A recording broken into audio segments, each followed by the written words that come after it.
Salut l'équipe, j'espère que vous allez bien. Aujourd'hui on est mardi 31 janvier les frérots, on arrive sur une fin de mois. On va discuter un petit peu du club privé, ce qui nous a apporté bien entendu sur ce mois de janvier. On va commencer forcément un nouveau mois. On mettra en place aussi un bet analytique. C'est vrai que effectivement c'est souffle avec tous ces trucs à faire. Mais c'est vrai que c'est primordial pour justement avoir une marque de ce qu'on peut faire éventuellement dans les clubs privés, etc. Même si j'ai un bilan en amont, bien entendu. Sinon, on s'en sortirait pas forcément. J'espère que tu vas bien, j'espère que tu es en pause devant ta cigarette et ton petit café, frérot. Même si le tabac c'est pas bon, on en viendra tous à bout. Bref, en tout cas, j'espère que tu es bien en place, confortable et que tu passes une bonne journée, frérot, et que tu as passé surtout un bon week-end enrichissant en pronostics sportifs, bien entendu, parce que ici, c'est ça le rendez-vous, frérot. Ici, c'est Tonton Prono, et si t'es pas encore abonné, je te laisse t'abonner juste là, frérot. Enclenche ta petite clochette et tu auras ma vidéo instantanément, bien entendu, dans les bacs. Ça, c'est plutôt pas mal, bordel. Et si tu aimes le contenu de la vidéo, mets-moi un petit pouce pour le référencement. Ça fait toujours plaisir d'avoir des pouces, c'est de l'encouragement, c'est de la force, et puis c'est tout bordel. En tout cas, on va regarder un petit peu les matchs d'aujourd'hui, pas grand chose à la carte, mais j'ai pris de la Ligue 2 un petit peu pour éventuellement voir comment ça pouvait se goupiller, est-ce que nos analyses étaient bonnes, est-ce que les conseils de Tonton Prono étaient efficaces, donc on va voir tout ça ensemble forcément. Dernière vidéo sortie.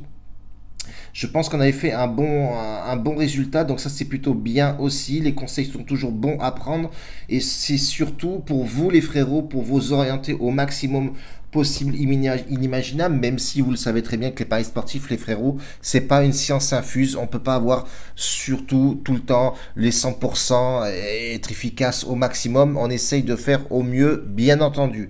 Nous, hier soir, sur le GOP privé, ça s'est pas bien passé, j'ai voulu taper un petit palier numéro 1 montante, mais voilà, je pensais que Villarreal, avec les 5 derniers matchs costauds qu'ils avaient fournis sur les dernières rencontres, je pensais que demain, ils allaient finaliser ça forcément à domicile, avec une équipe de Valladolid qui n'était pas forcément au top, mais grande surprise, Valladolid gagne 1-0 à l'extérieur et nous on perd notre palier numéro 1. Donc on va rebalancer un palier numéro 1 ce soir sur le club VIP.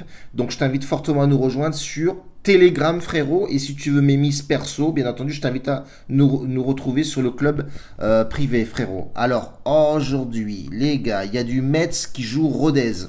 Ça va être intéressant de voir ces deux équipes-là, surtout que Metz, c'est un ancien forcément de la Ligue 1, bien évidemment connu avec Ancelotti de français à nous, quoi. Qu'est-ce qu'on peut dire sur cette équipe de Metz à domicile? Ils sont quatrième au classement général. On a un Rodez qui est vraiment pas au point. C'est pas rodé chez eux. Ils sont 17e à la porte de la relégation. Alors attention, on sait très bien qu'en Ligue 2, c'est compliqué de jouer ces équipes-là. Parce que forcément, ça va du up and down à chaque fois.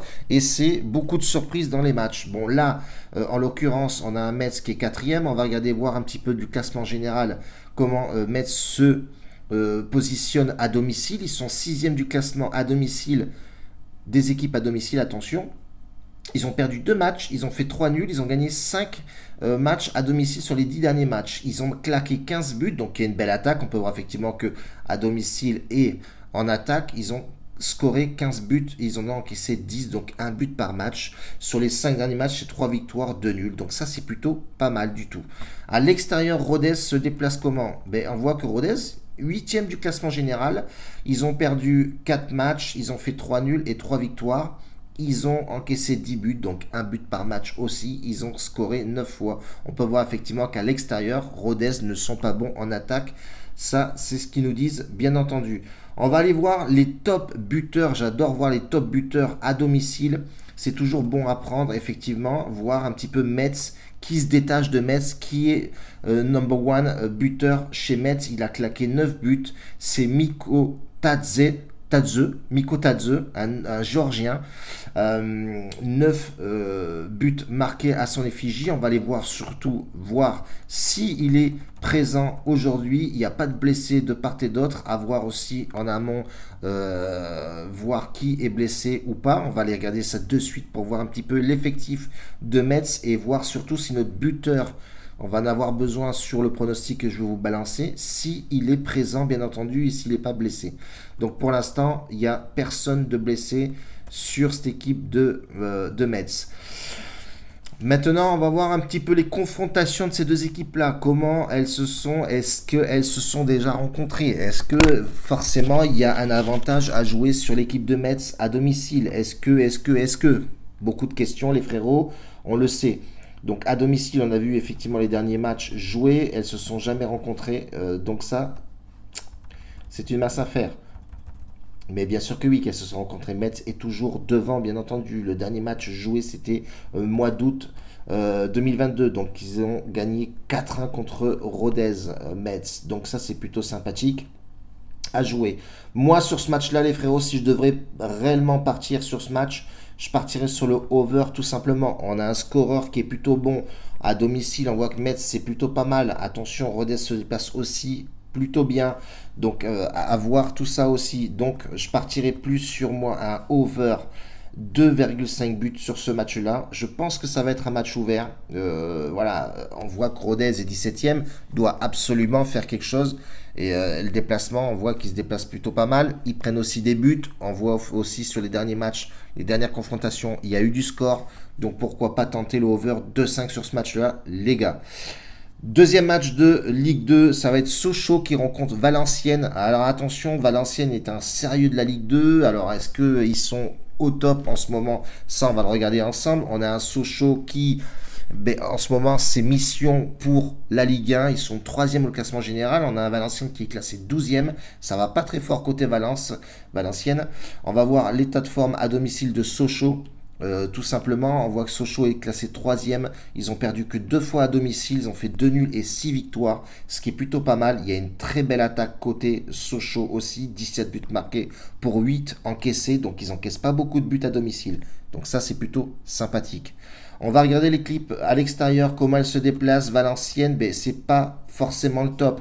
On voit effectivement que sur les 5 derniers matchs joués à l'extérieur, ils ont perdu 4 fois d'affilée.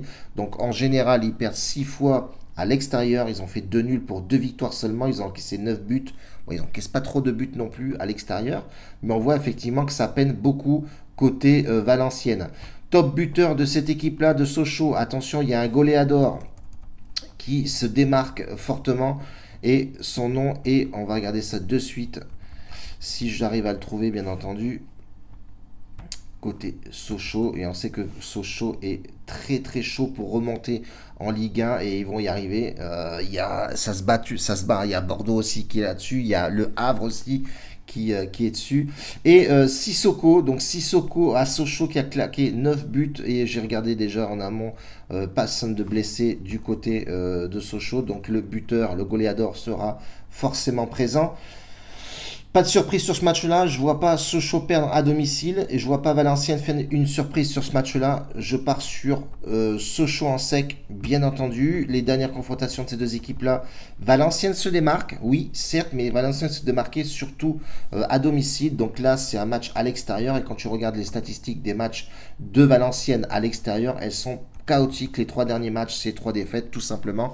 Donc on partirait forcément sur un Sochaux en sec, les frérots. Donc je récap forcément, Metz, Rodez, je vois du but, le over 2,5 buts sur ce match-là me semble très plausible, belle cote en amont. Et on a aussi un Sochaux contre Valenciennes, pour moi elle est forcément value, la victoire de Sochaux ne doit pas perdre à domicile pour la simple et bonne raison que le challenge c'est de partir en Ligue 1 et ils sont vraiment très très bien lancés. On peut avoir des surprises, mais je pense pas que sur ce match-là, il y en aura. On reste comme ça pour aujourd'hui les frérots, je t'invite fortement à nous rejoindre sur Telegram, bien entendu, tu as tous les réseaux sociaux où tu peux me joindre forcément, la marche à suivre pour nous rejoindre dans le groupe privé, et puis prendre de l'oseille, frérot, je balance que du 99,9% les frérots sur ce groupe-là, donc n'hésitez pas. Un bacio a tutti, grazie mille les gars, on se rejoint pronto, bordel.